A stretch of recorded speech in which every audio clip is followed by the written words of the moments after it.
सबैको बाउहरूको आफ्नो क्यारेक्टर हुन्छ, हजुरहरूको पनि छ होला, मेरो बाउको पनि आफ्नो क्यारेक्टर छ। तर सबै बाउहरूको कुरामा एउटा कुरा चाहिँ एकदम कमन, सबैमा लागु हुने कुरा गरेको चाहिँ बाउहरूले गाली गर्दाखेरि जहिले लास्टमा क्वेसन मार्क हुन्छ।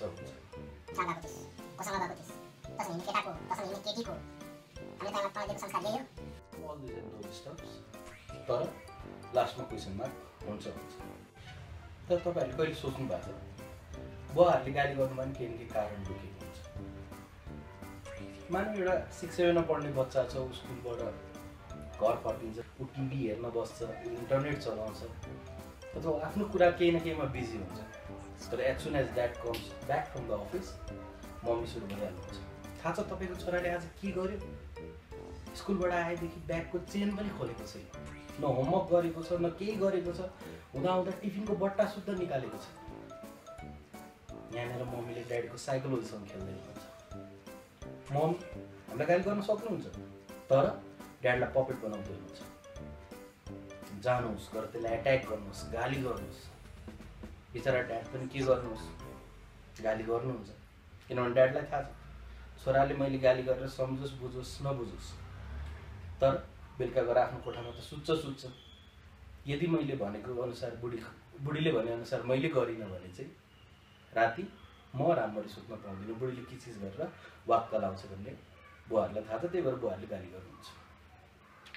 सबैको आफ्नो बुवासँग केही न केही इन्सिडेन्ट भएको हुन्छ। म मेरो इन्सिडेन्ट तपाईँहरूसँग सेयर गर्छु। क्लास 11को कुरा हो, म फेल भएँ। त्यो पनि एउटामा होइन, दुईवटामा। गेस गर्न सक्नुहुन्छ घरको सिनारी कस्तो थियो होला। आधी घन्टा बिहान, 1 घन्टा बेलुका गाली खाने कोटा फिक्स थियो। जुन पनि बेला बुवाले मलाई बोलाउनुहुन्थ्यो, बाउले अगाडि बोलाउनुहुन्थ्यो मलाई, एउटा कुरा मैले दिमागमा स्योर स्ट्राइक गरिसकेँ भने अब बाउले मलाई यो कुरामा यसरी गाली गर्छन् भन्ने कुरा। किनभने एक्सपिरियन्स थियो नि त। फेल भएको 1.5 महिना भइसक्यो, अर्को जाँच आउन आँटिसक्यो, त्यही पनि गाली खाएको छ। तर त्यतिखेर एउटा सिन चेन्जिङ मोमेन्ट आयो। त्यो मोमेन्ट भनेको थियो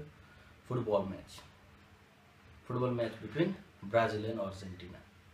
ड्याडलाई पक्काइ फुलाइ मैले ड्याडलाई फुटबल हेर्नको लागि मनाएँ। ड्याड मान्नु पनि स्वाभाविक थियो, किन भन्दाखेरि मभन्दा बढी फुटबल फ्यान ड्याड हुनुहुन्छ, मेरो बाउ हुनुहुन्छ। तर त्यसमा पनि हामी दुईटा रथमा थियौँ। म ब्राजिलको फ्यान, बाबा अर्जेन्टिनाको फ्यान, कमन नेपाली जस्तै। फुटबल हेर्न बसिराखेका थियौँ, म तल कार्पेटमा बसिराखेका थिएँ, बाबा सोफामा बसिराख्नु भएको थियो। अर्जेन्टिनाले गेम सुरु भएको 10 मिनटमा 1 गोल हाल्यो। बाबाको मोरल बढ्यो, मेरो मनमा डर पस्न थाल्यो।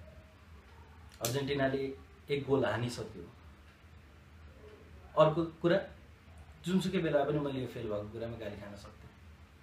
मेरो मनमा डर चलिरहेको थियो। तर हाफ टाइम हुनुभन्दा अगाडि ब्राजिलले 2 गोल फर्कायो। मेरो मोरल अप भयो, मेरो हाइट बढ्यो, म भित्रैदेखि बुस्ट अप भएँ। अब म कार्पेटबाट उठेर सोफामा बुवा बाटोमा गएर बसेँ। मैले बाबालाई गफ दिन थालेँ। अर्जेन्टिनामा केही छैन, अर्जेन्टिनाले खेल्न सक्दैन। ब्राजिल भनेको पहिलेदेखि खतरा खेल्ने हो। ब्राजिलमा कस्तो खतरा प्लेयर छन्, कस्तो खतरा प्लेयरहरू थिए भनेर म गफ दिइरहेको थिएँ। बाबालाई इरिटेट गरिरहेको थिएँ, एक कुराको बदला लिइरहेको थिएँ अन फर्म अफ फुटबल। जुन तरिकाले बाबाले मलाई फेल भएको कुरामा गाली गरिराख्नु भएको थियो लास्ट 1.5 मन्थदेखि नै म त्यो कुराको चुनके बदला लिइरहेको थिएँ। त्यतिखेरै गफ गरिरहेको सिलसिलामा टिभीमा अचानक एड आयो। एड तपाईँ सबैले हेर्नुभएकै छ, सेन्टर फ्रेसको। मैं फिर से फेल हो गया। मैले कसम सेकेन्ड हाफ हेर्न पाएँ।